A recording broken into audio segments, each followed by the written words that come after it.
wanted to introduce ourselves personally to the crowd that follows us on Facebook and on Instagram, because we're more than just a social media outlet. We're also an organization that we're trying to build up for the Puerto Rican struggle, especially towards independence. So the youth in Puerto Rico and outside Puerto Rico is really, really worried. We feel like our future is really unclear, unsettling, and we don't really know where we're going right now. So it's scary, to be honest. Anxiety hits us every day. Our families are still like in a limbo. They don't know if they will have to go, they will have to leave, where will they leave to? Will they hit more poverty when they come to the United States? So we have to remember that Puerto Rican communities move out of Puerto Rico to the United States, and not necessarily we move out to the American dream. We move out to poor communities. We move out to worse conditions, more insecurity. So in reality, it's something that affects Puerto Ricans in the island and outside the island.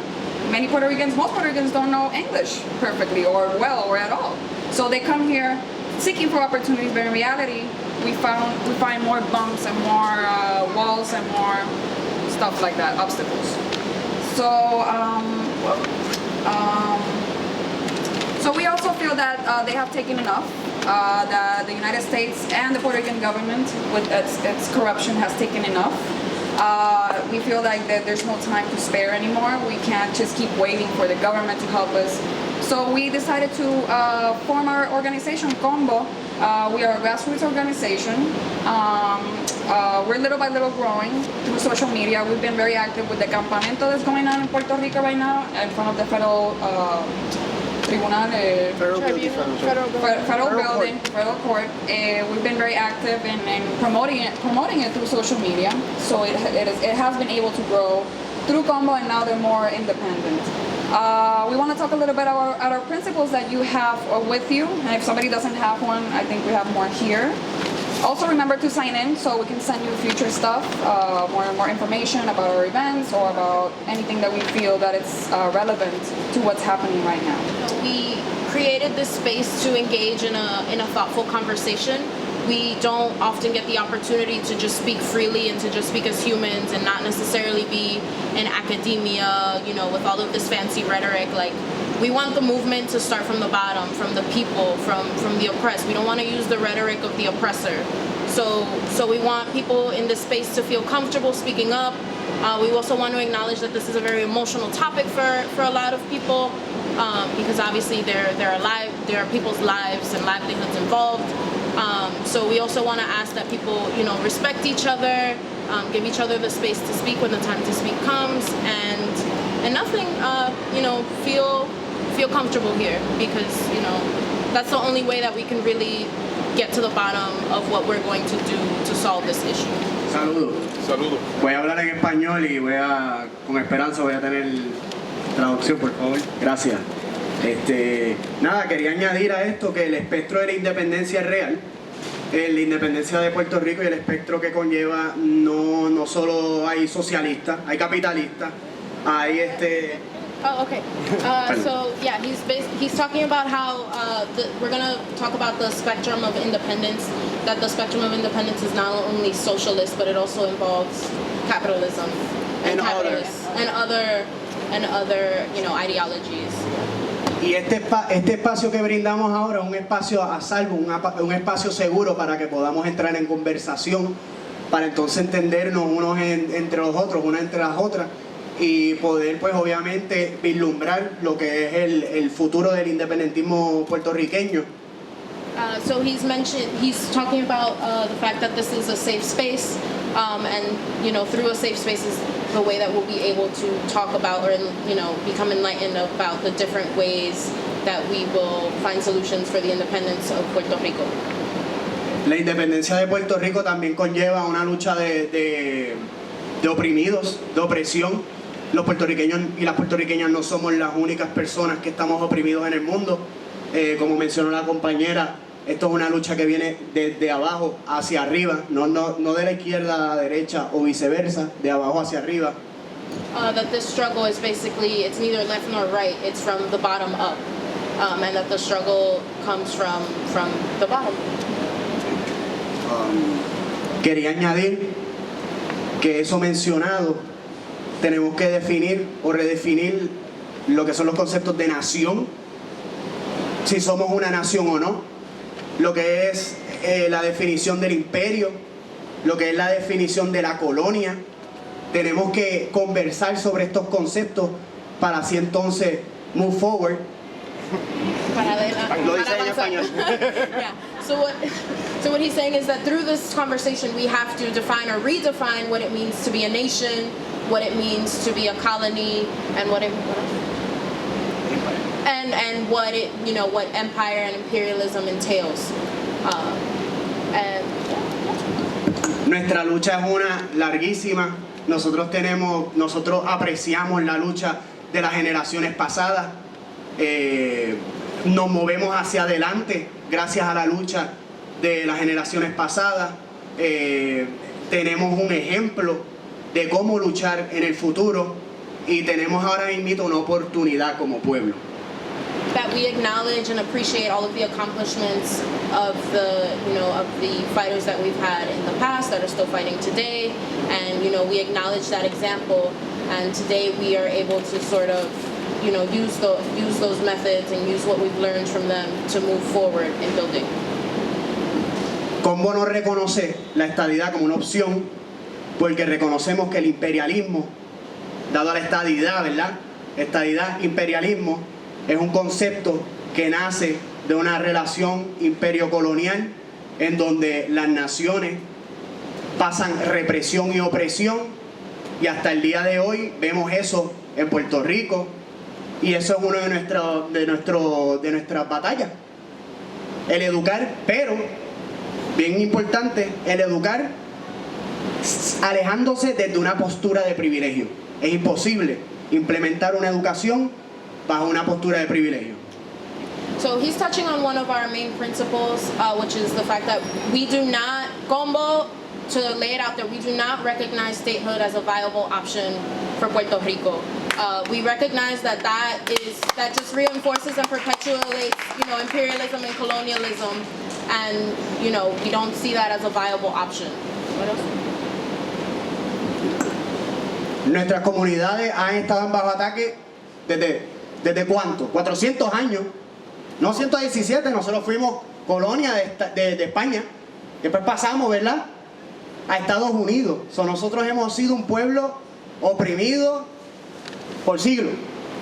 La realidad del caso es que nos toca, tenemos una oportunidad para ser los arquitectos y las arquitectas, los ingenieros y las ingenieras del futuro de nuestra gente. Y eso es una oportunidad que tenemos que encabezar nosotros y nosotras, los puertorriqueños y las puertorriqueñas. Saying that this is an opportunity to be the architects and the engineers of a new Puerto Rico, of a Puerto Rico that's free from imperialism and colonial rule. Creemos en la creación de un puente cultural para que la comunidad puertorriqueña trascienda el insularismo impuesto por más de 500 años de colonización, ya que con los recursos del siglo XXI podemos crear las interacciones necesarias con la comunidad puertorriqueña en la isla y en la diáspora, como también crear relaciones diplomáticas con demás países para la creación de la República del Archipiélago de Puerto Rico. We believe in the creation of a cultural bridge for the Puerto Rican community that transcends the insularism imposed by more than 500 years of colonization. Being that with the resources of the 21st century, we can create the necessary interactions with the Puerto Rican community in the island and in the diaspora, as well as creating diplomatic relationships with other countries in the creation of the Republic of the Archipelago of Puerto Rico. And I also quickly want to mention that Puerto Rico is not only made up of Puerto Ricans. We acknowledge that Puerto Rico also has Dominicans, it has Cubans, it has Haitians, it has a lot of other people from other countries residing in it, and so we have to recognize that this fight is not just for Puerto Ricans in Puerto Rico, that the makeup of Puerto Rico, for freedom, we're fighting for each other. Because I personally, I'm a Dominican person in solidarity with the Puerto Rican movement, and I think it's necessary to clarify those things. Okay. Number 2, Creemos en la acción popular, en los procesos democráticos que facilitan el empoderamiento del pueblo, el trabajo de base, grassroots, y la educación política a través de procesos históricos para la descolonización de todos los puertorriqueños. Que el movimiento sea desde los de abajo. We believe in popular control, in true democratic processes that facilitate the empowerment of the people, grassroots work, and political education through historical processes of decolonization. The movement starts from the oppressed, like we mentioned prior. So to add on to this principle, I think it's very important because we've been often caught up in the fight from the left to the right and fights within the left, which also divides us constantly. And I think this is something we must tackle as soon as possible because that's something that's keeping us from the progress that we need to do. So we need to see this movement as something coming from the bottom, and we're going for the people on top. Yeah, los de abajo. Los de abajo, vamos por los de arriba. Me being from the diaspora, I was born here in New York. It's one of those things that us as a community, we also need to realize that we need to work on that here. You know, our communities are also under attack here through gentrification. We're being pushed out left and right from El Barrio, from South Bronx, from Bushwick, from Brooklyn in general. And it's the same concept. You know, if we don't have unity here because we're divided on ideology or class or where we live at, we're never going to proceed and progress as a person here in this country. Realistically speaking, there's 8 million Puerto Ricans in the world. Not all of us are going back home. Not all of us want to go back home. So we need to understand that here, we also need to fight for our brothers, but here in solidarity with the island, we move together. That's what we need to start building and bridging this gap. You know, the diaspora, in a sense, we're a large community. At any point in time, anybody from the island can be here. Anybody from, like Alex was saying earlier, we are a transient population. Anybody is considered part of the diaspora at this point. Nobody at home is safe. And that's the truth. At any point in time, any single one of our brothers and sisters can be here, considered part of the diaspora, and they shouldn't be shunned because they had to come here. And we need to recognize that this is, you know, all pretenses set aside, this is a refugee crisis. We have economic refugees fleeing a country with no resources left, being pushed out. So we don't have to look so far to think of what a refugee looks like based on what the media has presented to us. We just have to, you know, look across the water. So it's very important, this Los de Abajos movement, to remember that we're all in this together, in this struggle together, and we shouldn't be divided by minor things. Okay? Número 3. Creemos en la política independiente. No recibimos fondos ni ayudas de instituciones sistemáticas, gobiernos o corporaciones. Somos libres de influencias externas que nos dirijan al mantenimiento del sistema corrupto en el que vivimos. No se compromete la credibilidad de Congo. We believe in independent politics. We do not receive funds nor any help from systematic institutions, governments, or corporations. We are free from external influences that perpetuate the corrupt system that we currently live in. Combo will not compromise its credibility. Woo!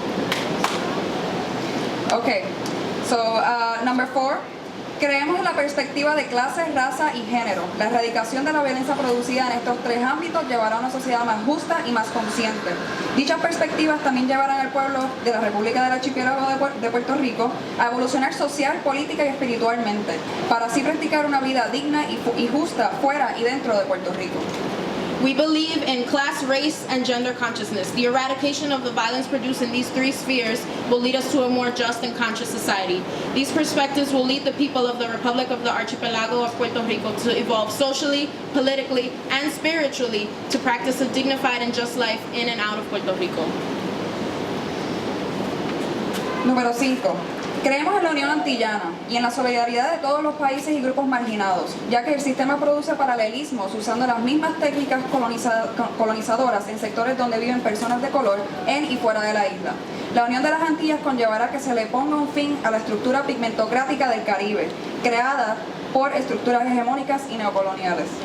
We believe in the Antillean Union, in the solidarity of all countries and marginalized groups, being that the system produces parallels using the same techniques the colonizers use in sectors where people of color reside in and outside of the island. The Union of the Antilles will lead to the dismantling of the pigmentocracy, anti-blackness, rampant in the Caribbean, created by hegemonic neocolonial structures. And that's something, you know, that is very important, that, you know, Puerto Ricans and other Caribbean, you know, other island folk, we need to recognize our blackness.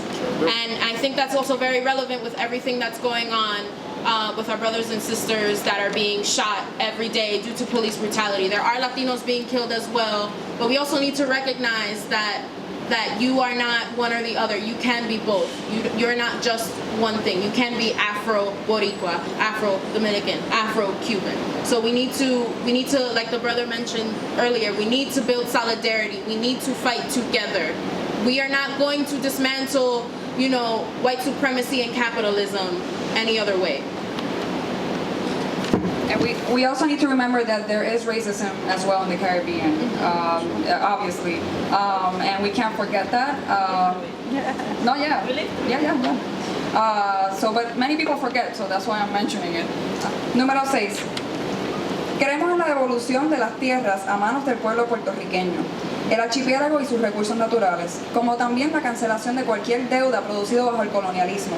Además, exigimos reparaciones relacionadas a daños hechos al medio ambiente, como también otras pérdidas relacionadas a la estructura colonial que ha perdurado desde 1898. We believe in the return of the land to the hands of the Puerto Rican people, the archipelago, and its natural resources, as well as the cancellation of any debt incurred under colonialism. Furthermore, we demand reparations related to the damages caused to the environment, as well as any other losses related to the colonial structure that has endured since 1898. Número 7. Creemos en los procesos de descolonización y le declaramos guerra al colonialismo, ya que es una estructura injusta, inmoral e ilegal ante los derechos inalienables. We believe in the process of decolonization, and we declare war on colonialism, being that it is an unjust structure, immoral and illegal, and violates our inalienable rights as human beings. And to add a little bit to this, and there's another principle that also tackles political education through historical processes. Combo is, that's one of our main goals, is politically educating Puerto Rican populations in and outside the island through historical processes. I think this is the only way we can do it, to not only decolonize ourselves as Puerto Ricans, but also internally and mentally decolonize our minds. So, number 8. Exigimos la exoneración de Oscar López Rivera y todos los presos políticos del presente y el futuro, afiliados a la liberación de Boriquén y todo lo que esto conlleva. We demand the immediate release of Oscar López Rivera and all political prisoners present and future affiliated with the liberation of Boriquén and all that entails.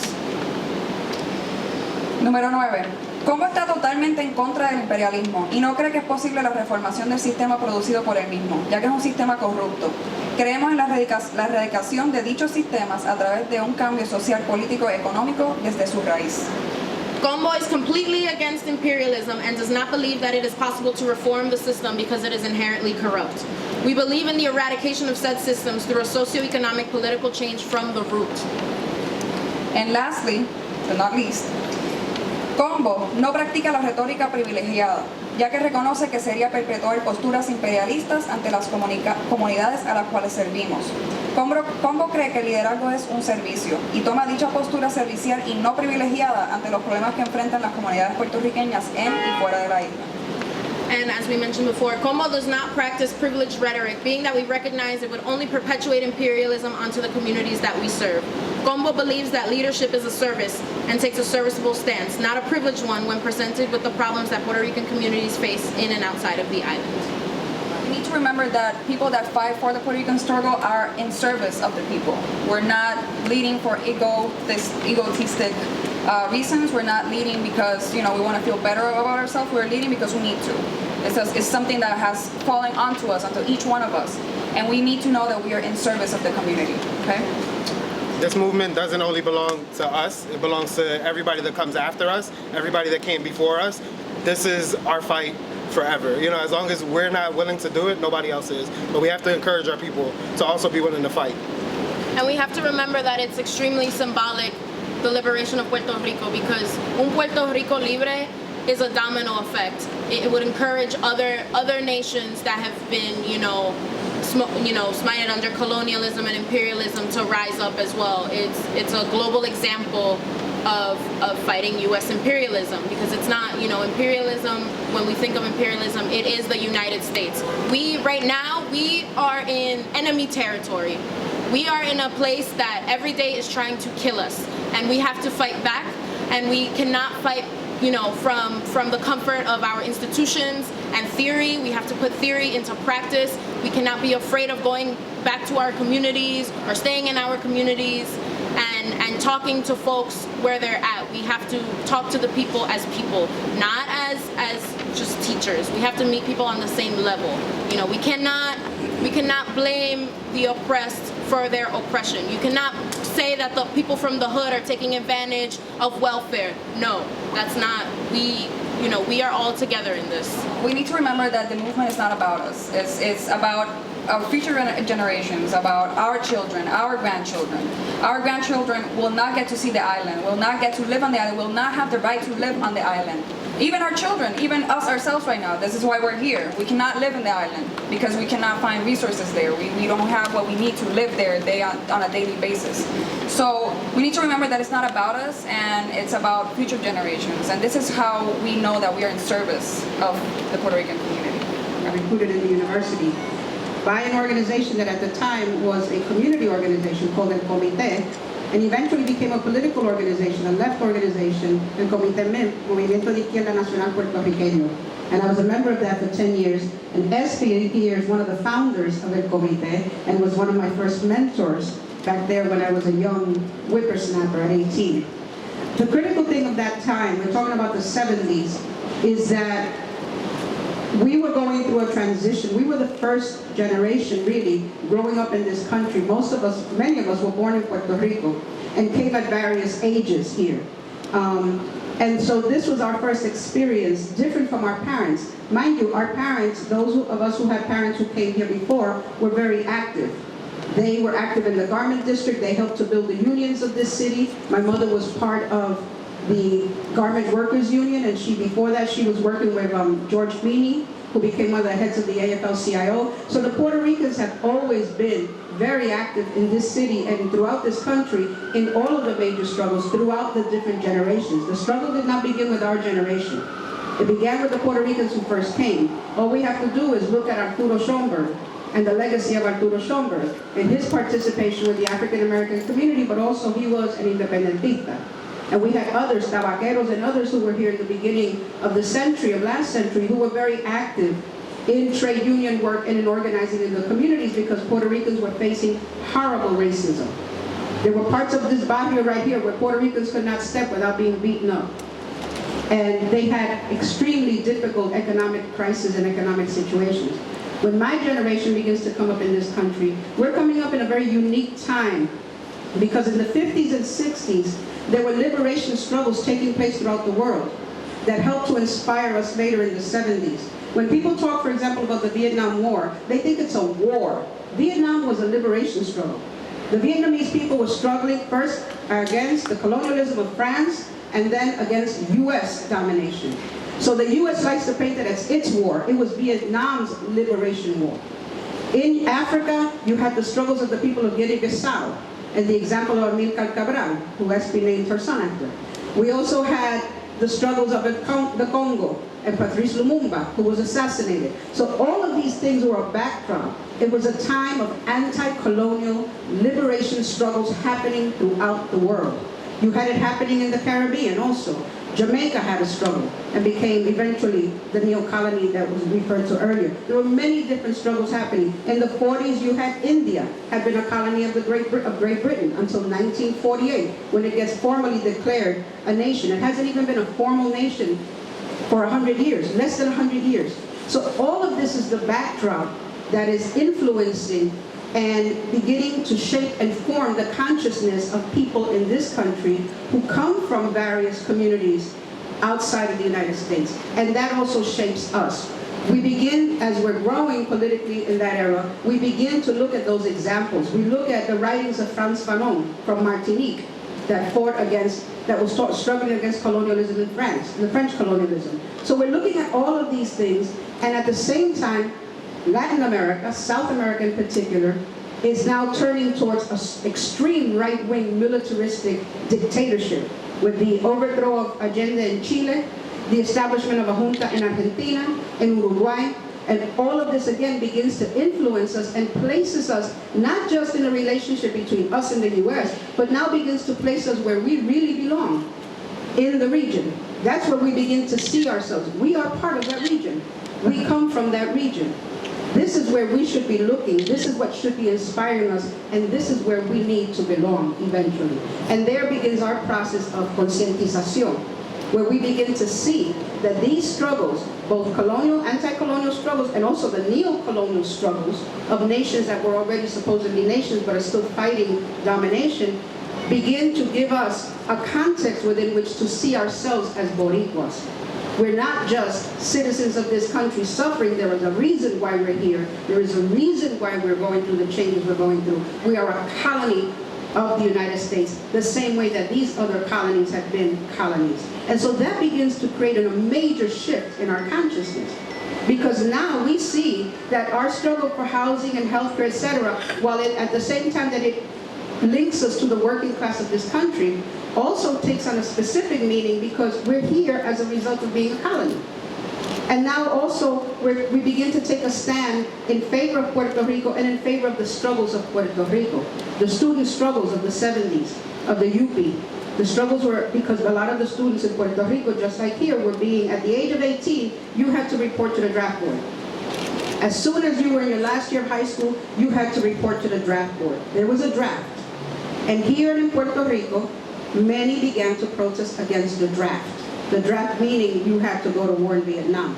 So that began to raise consciousness in Puerto Rico. And we began to support the students of Puerto Rico who were among the most militant. At the same time, the workers of Puerto Rico, the electrical workers, the AMA workers, the bus drivers, all of the different workers of Puerto Rico are also struggling because Puerto Rico is undergoing an economic crisis in the 70s. Because the U.S. was undergoing an economic crisis, because the U.S. was at war. And so many of the communities here were suffering and having different of our benefits being cut. Housing, healthcare, education, they were threatening to cut off universities, etc. So every time the U.S. has a crisis, guess who else has a crisis? Puerto Rico. And so Puerto Rico was experiencing a crisis as well. So these struggles are happening simultaneously. And the struggles around the world are also happening and continuing to influence us. Africa, Angola, Mozambique, they're all at struggle at the same time. They're struggling against South Africa. They're struggling against invasions. So it's a whole different world than the one we're living in today. You also had the Soviet Union and you had China. And these were socialist blocs that were supporting different struggles and that were also putting out a level of political education and analysis that also helped us. So many of us became socialists at a young age because we were part of a different world order at the time. Today, there is no Soviet Union. There is no bloc like that. But at the time, that was a critical thing. Everything was seen within the context of U.S.-Soviet relations or Sino-Soviet relations, China and the Soviet Union, or Sino-U.S. relations. And struggles around the world were either supported when you were part of imperialism, the U.S., or being seen as part of the Soviet bloc or part of the Chinese Sino bloc. So all of this affected us. It affected us for the good, but it also affected us for the bad, because as somebody mentioned earlier, you had different splits. You had those who were with the Soviets, you had those who were with the Chinese, the Maoists, who used to come to a lot of our demos with huge poster of Mao Zedong shouting, "Pim, pam, pum, que viva Mao Zedong," no matter what the demo was about. And so, ahí nos enredábamos a las pescosas. Because, you know, if we're marching on Chile, we didn't want somebody jumping up and down shouting, "Pim, pam, pum, que viva Mao Zedong." But people were, at times, very, very dogmatic and very stuck in their perspectives.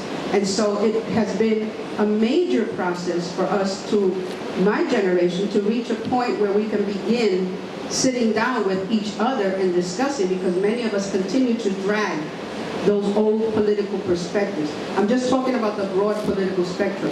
You're still seeing some of the remnants of that in Puerto Rico, with groups that, you know, are only now beginning to sit down together at the same table, because they come from very dogmatic tendencies, political tendencies, that said you have to have, you know, the dictatorship of the proletariat right now, this minute. You know, and the whole issue of a process, if you didn't believe in the dictatorship of the proletariat, well, then you were a reformist. It was always one extreme or the other. And so part of the struggle today that's very important is looking at those lessons of dogmatism, right? Of dogmatism that lock us into positions and take away the scientific reality that things change, things evolve, and things need to constantly be analyzed. We have to constantly look at things. In our time, we talked about dialectical materialism, right, which required looking at the reality, the objective reality. But in fact, we were very dogmatic in different eras. My era was also the era of the Young Lords, and they did an incredible amount of work. They lasted for several years, but they were also they were faced with police repression. There was also infiltration, which was not unique to the Young Lords, but there was infiltration of different groups at the time. You had COINTELPRO, the counterintelligence program, set up by the FBI, which was the same COINTELPRO that, went into the Black Panther Party. They went into the Puerto Rican movement. They went into the Asian movements. We had Filipino community here that was very active. They went into the Native American movement. We had Native American struggles that were very, very important back then. That's why you still have Leonard Peltier, another political prisoner, is still in jail after over 30 years. So there were a lot of different things influencing us there. Our political development as it went along, but also the backlash and infiltration of the state. And that's a very important thing to look at, because the state will do whatever it takes to destroy any movement that threatens it. It will infiltrate our organizations, it will spread lies, it will spread slanders. And so the thing that helps us is the integrity of the organization, the integrity of its membership, the commitment of its membership, the discipline of its membership, an established way of holding each other accountable to the work, because that's what's going to protect us in the long run from the kinds of stuff that they did back then. When we were, willing to just open our doors to anybody, then anybody could come in. But when you hold people accountable to work, not just rhetoric, as la compañera Alexandra was saying, but what work are you doing? What actual work are you doing? What is your level of commitment? What discipline are you showing in your day-to-day work with this organization? Then you have something by which to hold people accountable. And those were things that we had to struggle with back there because we had no mold, we had no model. By the time we came along, the Communist Party, which had been the major party of the 20s, 30s, 40s, and 50s, was already in its decline. It had been decimated by the House Un-American Activities Committee that had arrested a bunch of people and harassed them. They had also been infiltrated, and they had also had splits.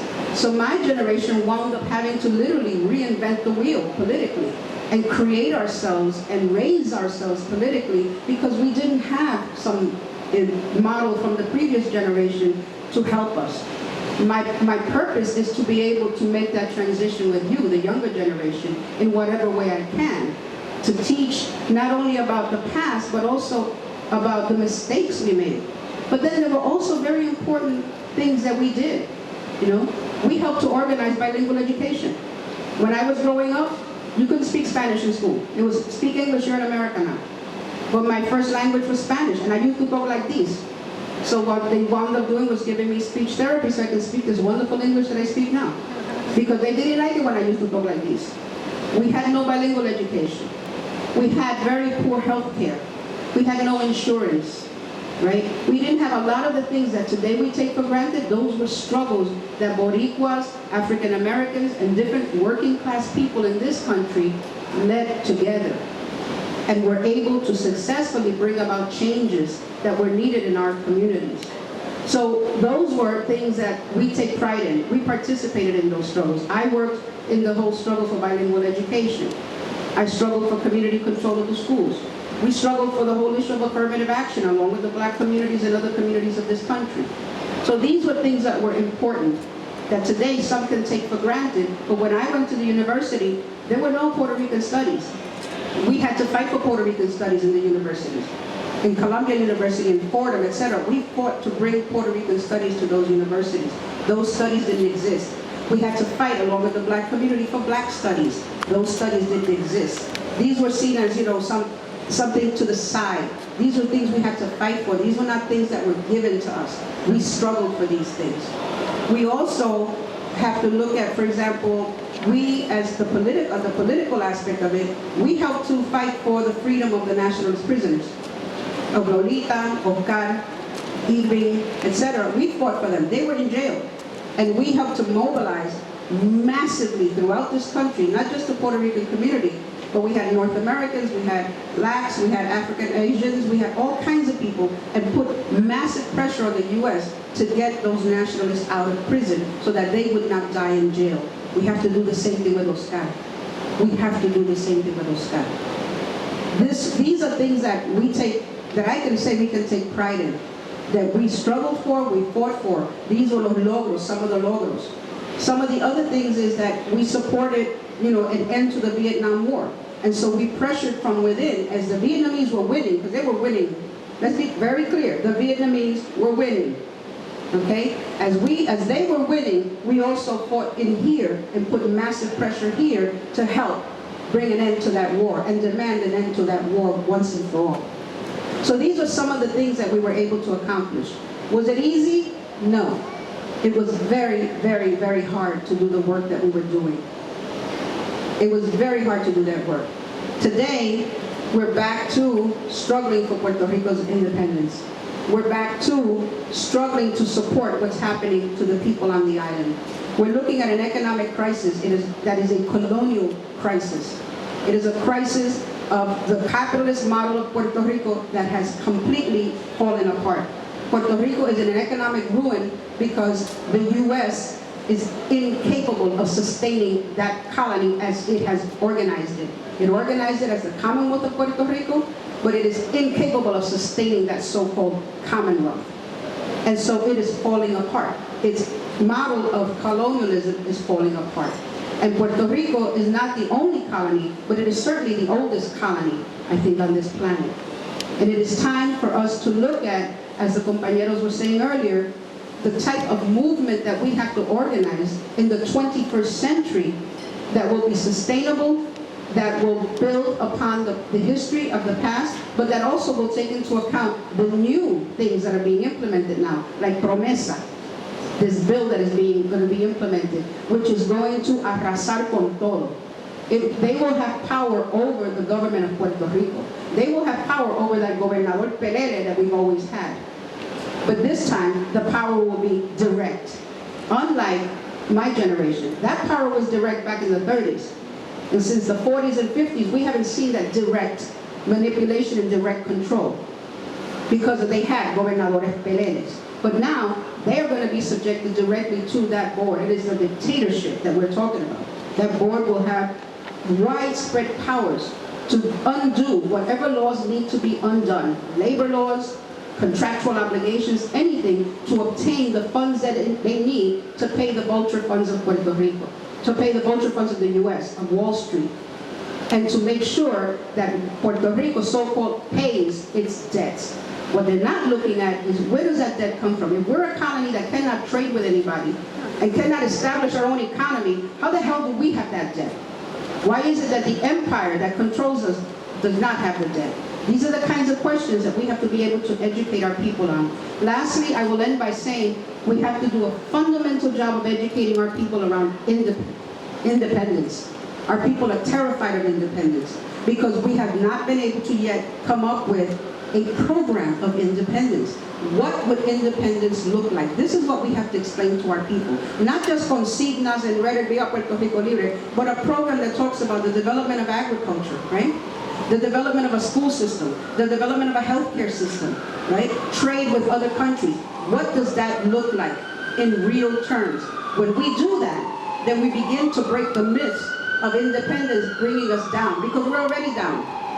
Colonialism has brought us down. Independence offers us the opportunity to build ourselves from the bottom up. Me da mucho gusto verla, me da mucho gusto verla. Aquí hay muchas mujeres por Oscar. Las 35 mujeres, Mariposa, Joy, Marina, Eti.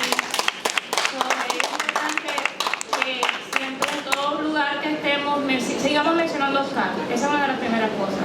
Porque hay que mencionarlo. Si nosotros no nos mantenemos vigentes, la gente, eso es lo que están tratando de hacer, invisibilizing, eso mismo. Okay. Es bien interesante las cosas, los procesos que se están llevando ahora. Yo estoy bien agradecida por personas como Magual, Esperanza, Lulu, que son un poquitito, tienen un poquitito de más años que yo nada más. No mucho, pero sí han podido pasar la batuta y ya yo estoy en los 40 y a mí me toca entonces ya empezar a pasar la batuta para otros compañeros, otra juventud. Quiere decir que nosotros, a pesar de lo que han tratado de hacer con el pueblo de Puerto Rico,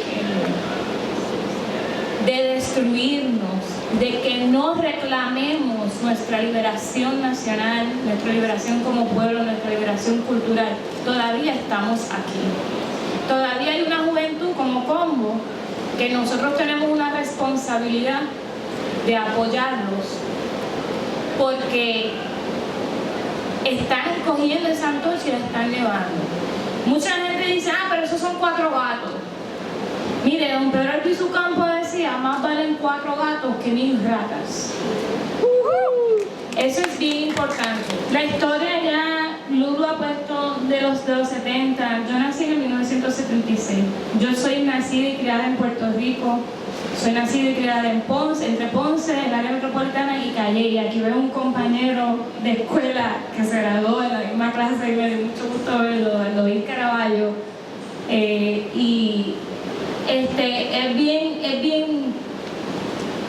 bien importante que ese grupo de personas, mi mamá fue miembro del MPI, lo que después se convirtió en el PCP, y pues pasaron esa batuta y nos pusieron esa semillita en el corazón. Ocurre la invasión en 1898, todo el mundo sabe eso, el Tratado de París, que el señor aquí mencionó, se da bajo un marco ilegal. ¿Por qué se da bajo un marco ilegal? Porque ya Puerto Rico había alcanzado autonomía de España y esta autonomía había sido reconocida internacionalmente. Cuando ocurre la invasión, ellos hicieron un false flag, lo que se le llama un false flag, en contra de una embarcación que se llamaba The Maine o algo así, para tener esa excusa para invadir, empezar esa guerra hispanoamericana. Nada, invaden a Puerto Rico, y Cuba y Filipinas toman y todos los demás, y pues se imponen a la fuerza. El colonialismo, la ocupación de Puerto Rico y la invasión no ocurrió nosotros como quieren algunas personas decir, que ocurrió que nosotros los boricuas estábamos aplaudiéndole a ellos, diciéndole, ay, bienvenidos. No, hubo un grupo siempre, porque siempre hay un grupo de arrastrados. ¿Ustedes me entienden? Siempre hay un grupito de arrastrados en todos sitios. Ahora, hubo un pueblo que se levantó, hubo un pueblo que le dio una batalla en Asomante, hubo un pueblo que luchó a machetazo limpio y murieron, y por Ceiba y por Guánica, hubo un pueblo que resistió. Pero no es lo mismo uno resistir con machete en mano y bombas de cañonazo entrando. Y el pueblo de Puerto Rico ha resistido el coloniaje de Estados Unidos por 118 años. Porque la posición del Partido Nacionalista histórica, yo siendo miembro del Partido Nacionalista de Puerto Rico, de la Junta de Nueva York, nosotros no reconocemos el gobierno de los Estados Unidos en Puerto Rico para nada. Simple y sencillamente, the Puerto Rican, let me say in English, so I am a member of the Puerto Rican Nationalist Party, New York Junta. The Puerto Rican Nationalist Party historically has never acknowledged the United States, the imposition of the United States government, its courts, or whatever agency in Puerto Rico at all. Nothing. This is why we do not vote in an exercise of colonial suffrage. Nosotros no reconocemos, porque si reconocemos y decidimos votar dentro de un sistema que está hecho por el colonizado, bajo las reglas del colonizador, ¿de qué le vale? O sea, estamos para hacer según las leyes electorales en Puerto Rico, para las personas votar, tienen que ser ciudadanos estadounidenses. Si yo como nacionalista puertorriqueña, como puertorriqueña, no reconozco el gobierno de Estados Unidos para nada, entonces yo no reconozco que yo soy ciudadana estadounidense. Yo soy ciudadana puertorriqueña, que es por derecho natural e internacional, es lo que me corresponde. Si yo decido utilizar el sufragio, ¿verdad? Yo tengo que reconocer que yo soy ciudadana estadounidense. Y como a mí no me da la gana, porque les revienta los ovarios, reconocer de que yo soy ciudadana estadounidense, pues yo no voy a votar. Y yo no voy a jugar por el jueguito que ustedes tienen. Why not voter registration in the diaspora? We aren't political refugees. Yo puedo decir que yo soy una refugiada política y también financial refugee. En Puerto Rico produce profesionales para exportación,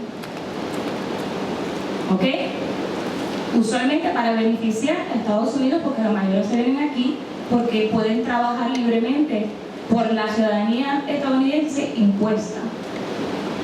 Yo simple y sencillamente en Puerto Rico no puedo vivir. A mí no me van a dar trabajo. Y ahora, después que yo he empezado las luchas, mucho menos me van a dar trabajo. Es imposible. We are blacklisted. Many independent supporters in Puerto Rico, people that have been, my mother, con una maestría de Colombia, de Teachers College de Columbia University, fue maestra de escuela pública porque no le daban trabajo en otro lugar. ¿Ok? Y se quedó en los niveles más bajos. No fue supervisora de capítulo 3, capítulo 1, yo no sé de los programas federales, no, ella fue maestra de un aula. ¿Por qué? Porque mi mamá tenía una carpeta del FBI. ¿Por qué? Por ser miembro del MPI y del PSP. Por eso nada más. Y por estar activa en las luchas sociales y políticas en Puerto Rico. Nada. Sucede, como le estaba diciendo, yo soy refugiada política y de esto. A mí no me da la gana de yo venir aquí a decir y a trabajar. Y yo, as a union shop steward for 32 DJ, I am supposed to do this type of work. I am supposed to actually go out there and tell people to vote for Hillary Clinton. I have to tell people to vote for Hillary Clinton, and I refuse to do that. Not only because of her political, background and her neoliberal policies and all of that, I refuse to do that, but also because I'm a Puerto Rican. And I refuse to organize and do voter registration for my own people so that they can go, and it's like giving a bullet to my own people to put it in the gun so that they can shoot themselves in the head. What type of irresponsible bullshit is that going to be? Do you think that the Democratic Party, any of you here, I see a lot of people of color here. Okay? Most of the ones that are here are people of color. Do you think that the Democratic Party gives two shits about you? They don't. They want your vote. And why they want your vote? So that they can push their little agenda, they can throw you crumbs. Okay? The Republican Party, they really don't care. They really do not, they don't care at all. You're a non-issue at all. You're the enemy. That's it. Okay? The Democratic Party does not care. They want to come and play, and we have certain, and I will say it now, and I will say it wherever I see them. I am very vocal about it. We have Puerto Rican politicians in New York, like José Serrano, like Melissa Marviverito, like Nidia Velázquez, and like so many of them that want to play the little role of, I'm Puerto Rican. This is false nationalism. I'm a nationalist, okay? And I'm telling you that when you see people with the little flags, our politicians, the Puerto Rican politicians here with the little flags, huepa, huepa, boricua, boricua, boricua, huepa. That's false nationalism, okay? El nacionalismo es la patria organizada para su rescate, ¿ok? Para crear una patria. Es organizar. No es decirle a la gente, huepa, yo soy boricua para que tú lo sepas, pero mira, vote for Hillary Clinton, ¿sabes? So that she can impose, because she agrees with a federal fiscal control board to the people back in the archipelago. So she doesn't care because she agrees with that, okay? So, I refuse to register any Puerto Rican or any black person. I am completely against black people. They need their own party. That's it. Here, black lives here, they need their own party. It has to be a revolutionary party because you are colonized within the system. So, other than that, vamos a irnos para otro lado. From 1920s and 1950 in Puerto Rico, we all know there's assassinations, massacres, like the Ponce massacre, the Rio Piedras massacre, persecution. Then there comes the revolution of 1950. The Nationalist Party, at that time, we had a representative in the United Nations with a seat at the as an observer in the United Nations. Her name was Thelma Milky. Thelma Milky was a United Stations, una americana, una estadounidense, como Ruth Reynolds también. And the Nationalist Revolution in Puerto Rico, of course, in 1950, when she goes and sounds the alarm at the United Nations, instead of the United Nations listening to what she's trying to say, that there's a revolution in Puerto Rico, and the United States government, under the National Guard, decides to bomb civilians in the towns of Jayuya and Utuado, and thousands of people get arrested, whether you were a nationalist or not. What they do is they revoke her credentials on the orders of the United States. Because we all know, of course, that the United Nations is not really the United Nations, okay? It's just a front. But it's a recourse that we have, and we use it however we can. In 1953, the United States says, goes to the United Nations, after 2 years of repression and putting nationalists and independent supporters in jails and the gag law and all these things going on, they decide to go and, put Puerto Rico, to vote for its own constitution, the famous el arrastrado, ¿verdad? Así yo le digo, el arrastrado, which is the Commonwealth. And it is ratified after many independent supporters and, after they terrorize the people, it's ratified, and they go to the United Nations and they say, that Puerto Rico achieves self-rule. So we have to be taken out of the colony list, okay? It is funny that happens in 1953, but this year, a couple of months ago, the Supreme Court Justice Timothy Bryan, when he's seeing, the thing that happened with Sanchez versus Valle, and the other things that happens with the creditors, against Puerto Rico, literally mocks Puerto Ricans, as I see it, and he jokingly says, so how did we dare say to the United Nations that they're not a colony? And why are we not giving the United Nations a report? So literally they admitted, we jumped from 1953, 70s, she already told you, and in the 70s, 60s, 70s, 80s, there's the fight with the macheteros, there's the fight with the fans, there's the struggle with who else? With the young lords here, el comité, the nationalists get released, all these things are happening, but, and Oscar goes to prison, he's still there. And so from 1950s to this year is when they dignified themselves. When I say they, I am referring to the government of the United States, okay? All three branches, executive, legislative, and judicial. The judicial says Puerto Rico falls under the plenary powers of Congress of the United States. The Congress of the United States says Puerto Rico falls under the plenary powers of us, which means, that actually means is that they can do all needful rules and regulations regarding Puerto Rico, they can enact upon without any consideration, anything. They don't have to ask for it because they can even sell the archipelago of Puerto Rico to another country. Okay? It's like they tell you, you have a house that you were born, that is your family's home, and comes this blanquito from nowhere, banker, and and tells you, now this is my house, and guess what? I'm gonna sell this house after I use it as a motel and do whatever it is I want to do with it. I can sell it to any other banker.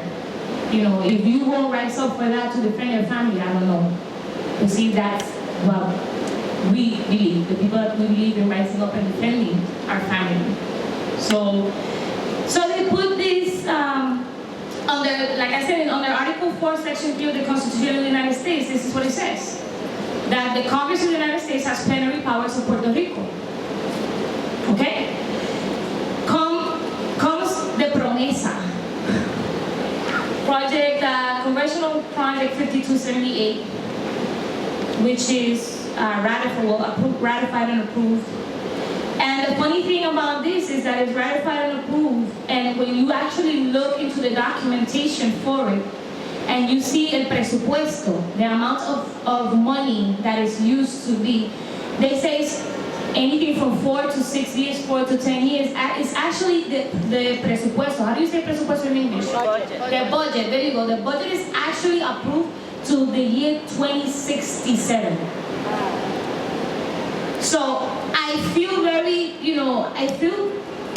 sorry for the people that believe in the annexation or statehood of Puerto Rico, because they're not gonna get it. We independent supporters have known that for a long time, and you know, the independence can become a reality if we fight for it. Okay, nobody's gonna give us independence. This little discourse that some independentistas have, that the United States is gonna get tired of us and they're just gonna get, no, they're not gonna get tired. This other thing that they say, the United States, you know, they have exploited us and we have nothing else to offer. No, that's not true. And I'm going to tell you what it is that we have to offer. What are the resources? And these things you can look up. There's Google. We're in the age of information. You know, you can look it up. And the Department of Defense. You can look at, do your research. It's good that you do your research. Don't take my word for it. And the only reason I'm going to tell you this is because last year I did a diplomatic mission with the president of the National Junta, Licenciada Leda Centeno, to more than 27 missions at the United Nations, because we went in bien atrevidas nosotros, la verdad. Nos fuimos allí, nos metimos de los rusos y los iraníes y todo eso. Y a entregarles unos documentos, we gave them this documentation that states specifically what I'm going to, line up. Militarily. What does Puerto Rico, how is Puerto Rico being exploited militarily? Well, of course, everybody knows that the Arecibo has one of the biggest radars in the world. That radar is not only just a radar to watch the skies and all that stuff. It's also an anti-missile shield. Okay, this is in the Department of Defense, and this is something that we made the international community aware of. Okay, if you all want that, you can go to the Facebook page of Partido Nacionalista de Puerto Rico. We have a documentation there, okay? Because we don't believe in hiding any of this stuff. In Facebook, you can look it up, and it's there. And if you all need it, if you all want to, I'll be glad to give you my email address, and I'll send it to you personally if you give me yours, which is something that we denounce.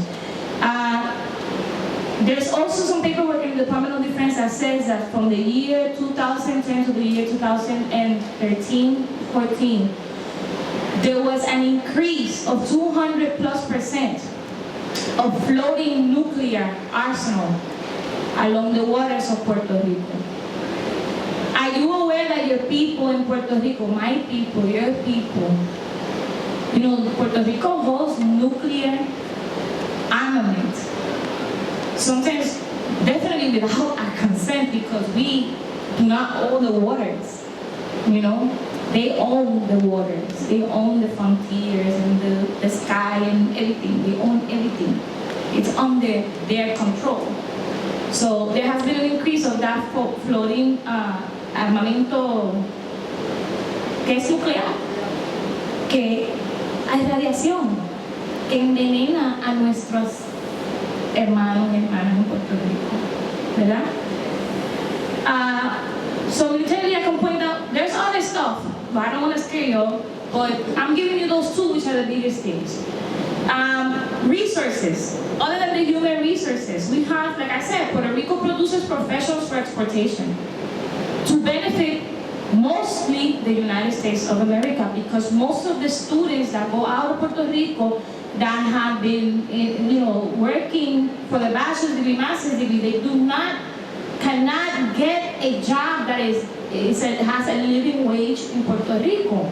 So where do they come? They come over here because it's easy. They don't need to apply for visas to work like in other countries. They just come in here, they set up, they go get their jobs, and they get paid. So other than the human resources, Puerto Rico has water, potable water, underground. We have 11% of the potable water, of spring water and underground springs. Internationally, we have 11% of that water.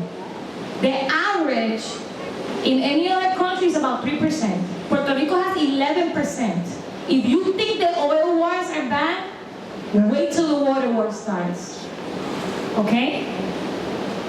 So, what else do we have? We have gold. Yes, the Spaniards didn't take it all. They tried, but they didn't. Nickel. We have copper. Where is it mostly found? En las reservas naturales de Puerto Rico. El yunque, which is under federal, is one of them. But we also have el bosque del pueblo en las juntas. We have other bosques. Why is this very important? Because the proponent of Promesa is this congressman. His name is Ron Bishop. Yo le digo Ron Bicho. But Ron Bishop is a miner. He has a lot of interest in mining.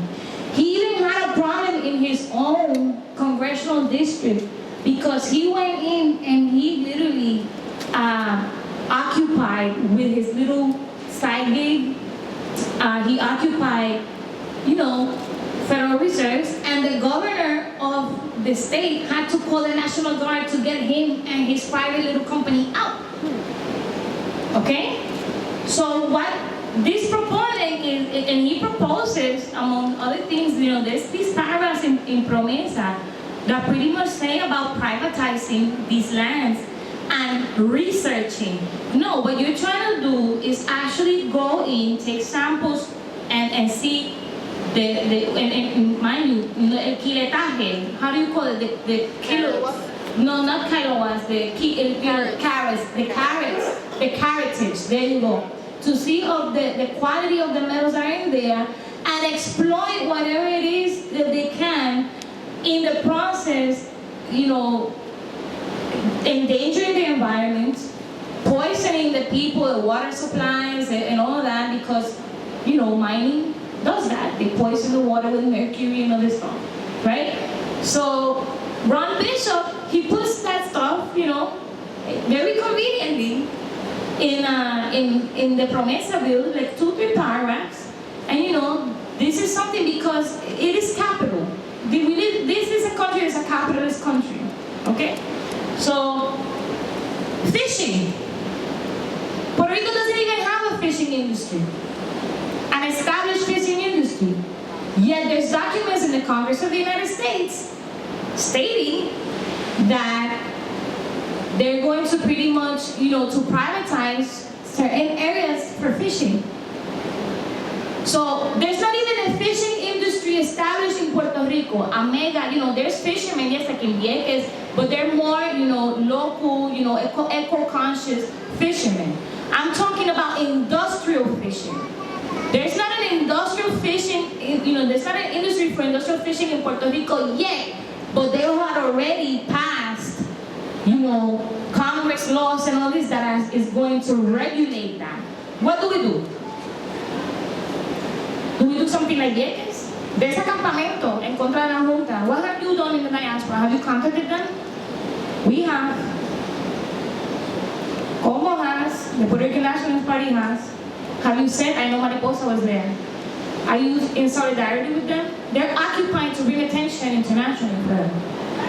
What I believe it should happen, if you wanted to go in a more peaceful way, which I believe at this stage, it is the way to go, because we don't want more Puerto Ricans to die or go in prison, because la patria nos necesita libres y vivos, ¿verdad? Is to occupy other places. You know, for example, los muelles, the cabotage laws, everything comes in and out. If you occupy that space and you say, no, one goddamn truck is gonna come out of here, what else will be occupied? The bases, the military bases, like Fort Buchanan, Palo Seco, that also will be occupied. How could we do it here? That's up to us to conversate later. They make it very hard. Right now, with Promesa, people younger than 25 years old are gonna get paid for $25 an hour. You know?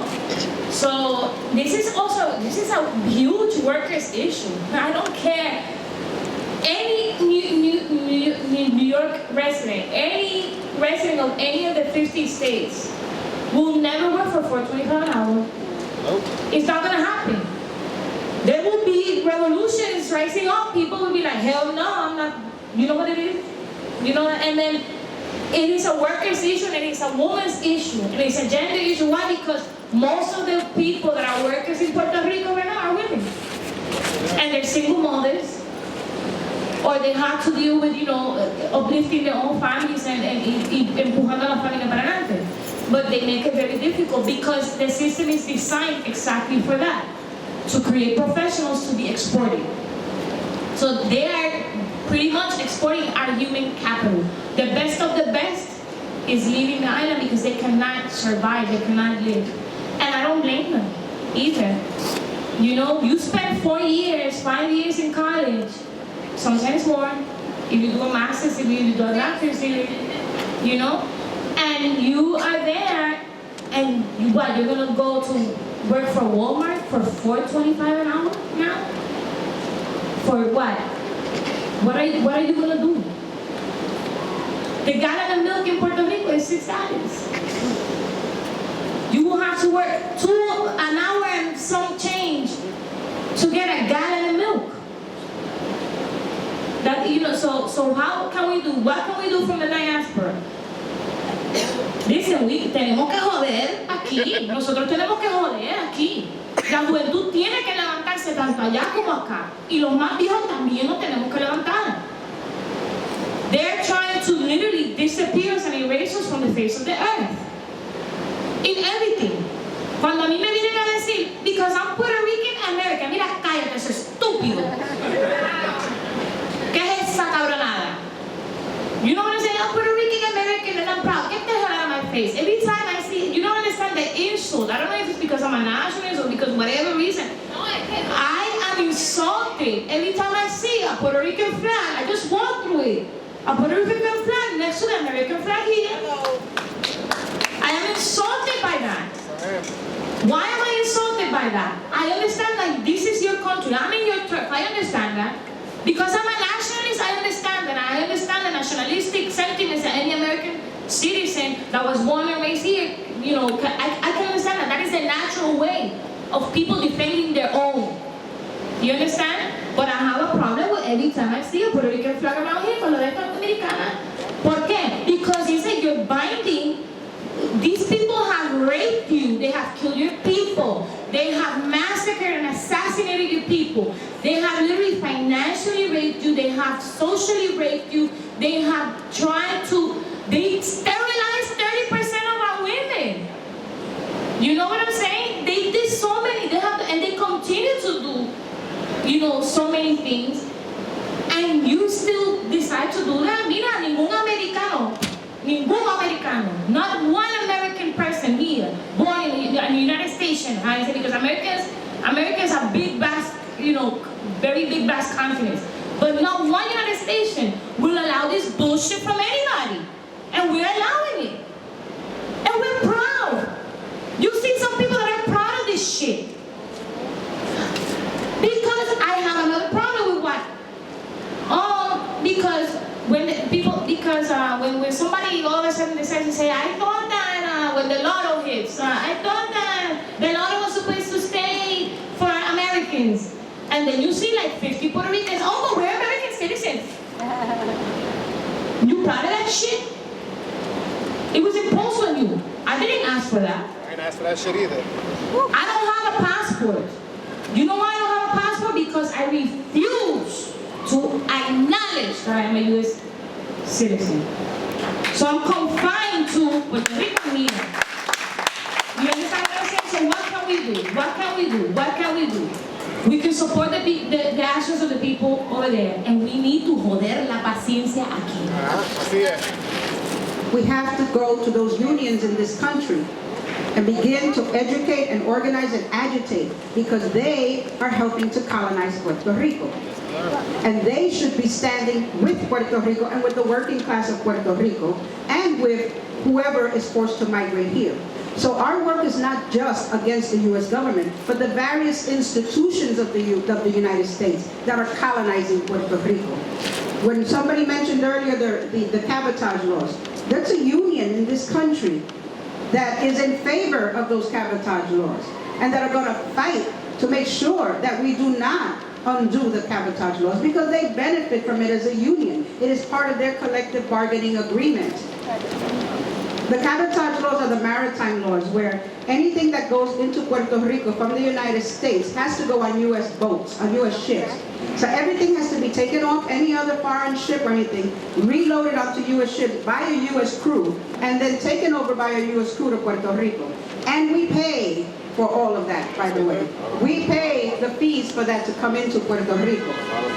And so we pay a lot of money for those ships to be, for everything to be unloaded, put on U.S. ships by U.S. crews.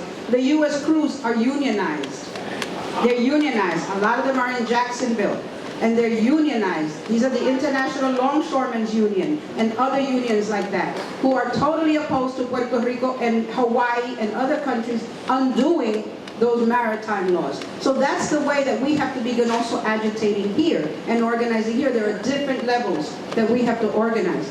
The other thing is that we're beginning to see some professionals in this country from the diaspora going to Puerto Rico and beginning to do alternative projects, like supporting the agricultural projects that the youth are doing in Puerto Rico and that other folks are setting up. They're going back. And we have to encourage and support those projects from here, support it over there, because we can't tell the Puerto Rican people what to do.